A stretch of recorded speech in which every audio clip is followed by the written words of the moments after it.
A point that people usually try to reach in a game like this is the point where you can pretty consistently clear all the endgame content the game has to offer on rotation. Not only does this give a handful of extra pulls every month, but it also just makes you feel like you have a good grasp on how to play the game and how to build your units.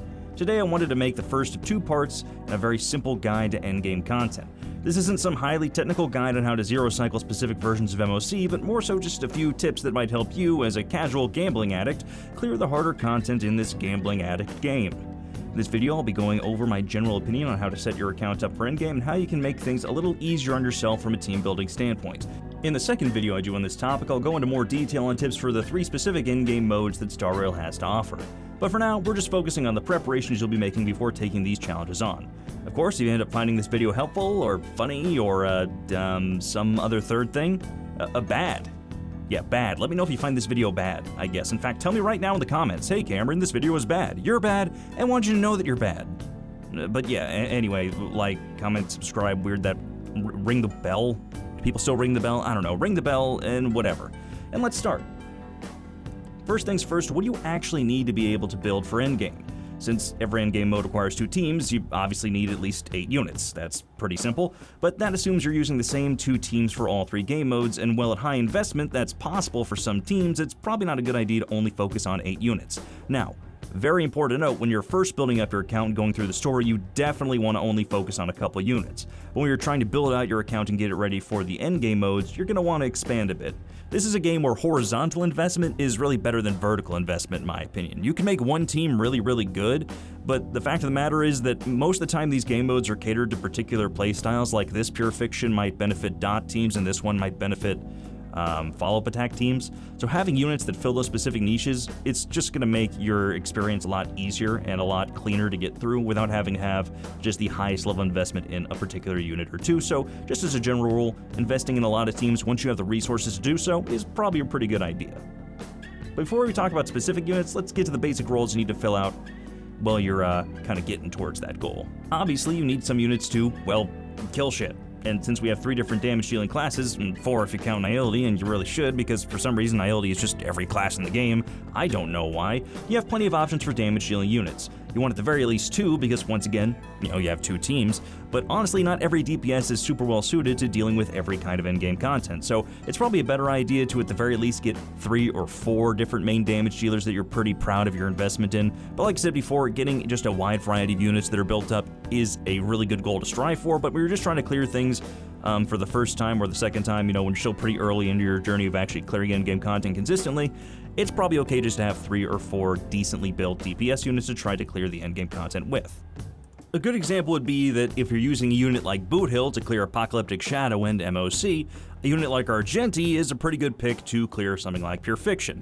Now they're both physical units, but they perform very different roles and are better against different kinds of content. So once again, Boothill probably not very good in Pure Fiction. Now I've cleared Pure Fiction with Boothill. This is definitely a Boothill team and not just a herded team that I put Boothill in because it was funny, but you probably don't want to use Boothill in Pure Fiction. I love the guy.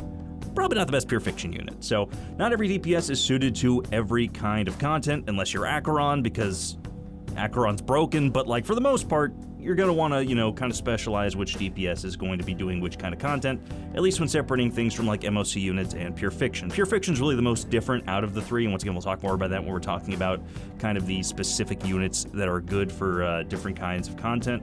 But for now, just kind of know that you're going to want to diversify your portfolio of DPS units just so you have a better time of clearing each individual game mode. So once you've picked out a handful of damage dealers, you'll need a couple people to, well, keep those units alive. So you'll need to build 2 premium sustain units, at least that's preferable. Technically you don't need 5-star sustains, you can use Lynx since she's free, and Gallagher is a 4-star and he's really, really good in some teams. But as a general rule, 2 premium sustains is a good mark to aim for units like Argenti. Why did I say Argenti? No, I even wrote Argenti in the script. He's not a sustain. Was I meaning Aventurine? I guess I meant Aventurine.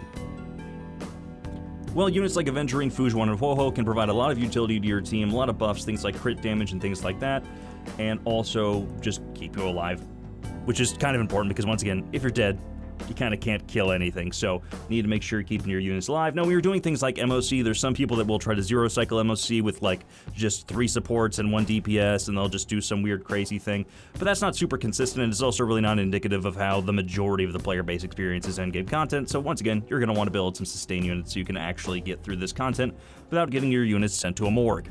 Aside from your actual damage dealers and your sustains, you obviously need some supports or debuffers as well, to make sure you're doing more damage, taking less damage, and making sure the enemy is also taking more damage, which is the same thing as you dealing more damage, I guess, but it's the difference between what Pela does and what Sparkle does, I guess. I don't know.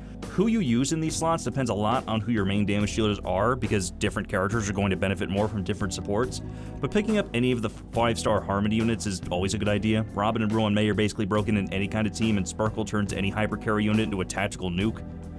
My other main piece of advice for team building is not always to worry about having the perfect supports or a team full of 5 stars. Herd is basically the best pure fiction unit in the game, and she's free.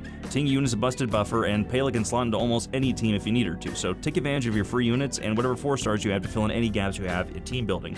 This is a good example. This is a follow-up team I've used a lot. I recently replaced Dr. Ratio with my Fei Zhao, but as you can see, I don't have Robin. Now, she's on banner right now, but I still don't have Robin.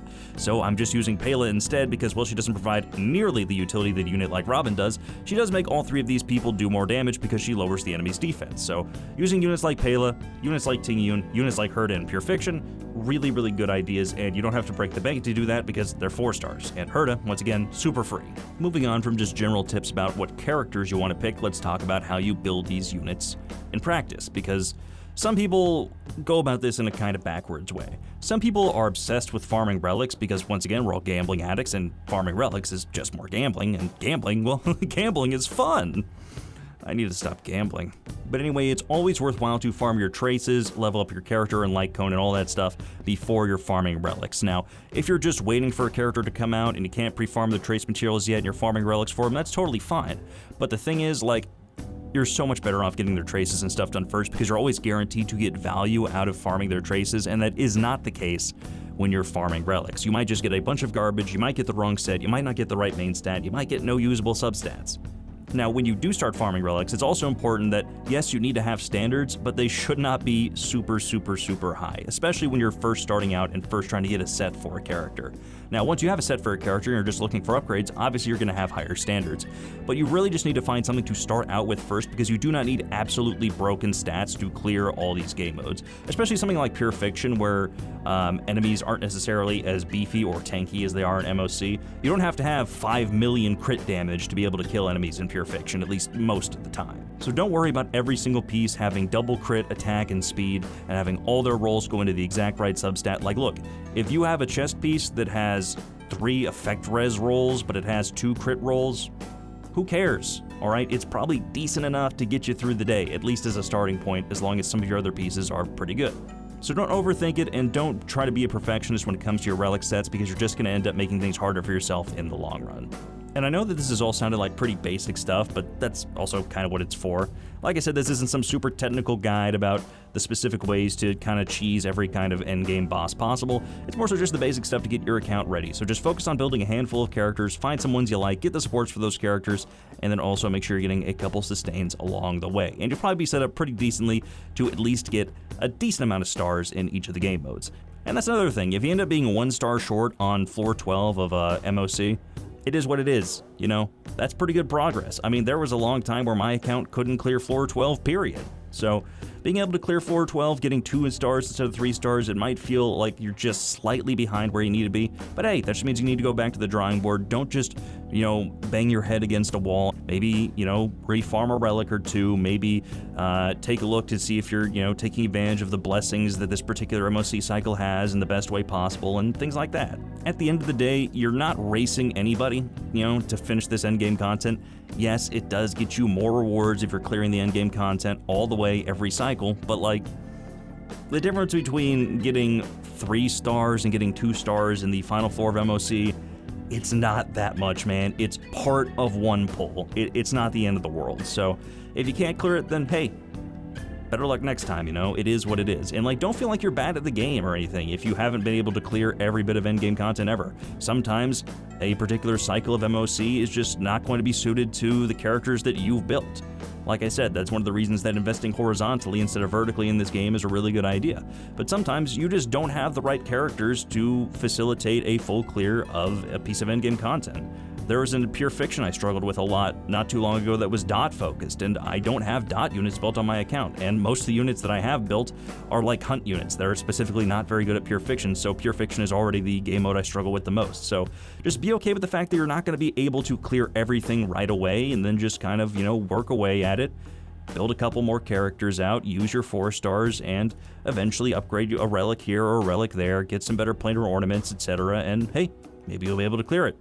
Anyway, next time we're going to talk about some specific tips for each of the 3 game modes, Apocalyptic Shadow, MOC, and Pure Fiction. But for now, if you enjoyed the video, like, comment, subscribe, and yeah, that's about all I got.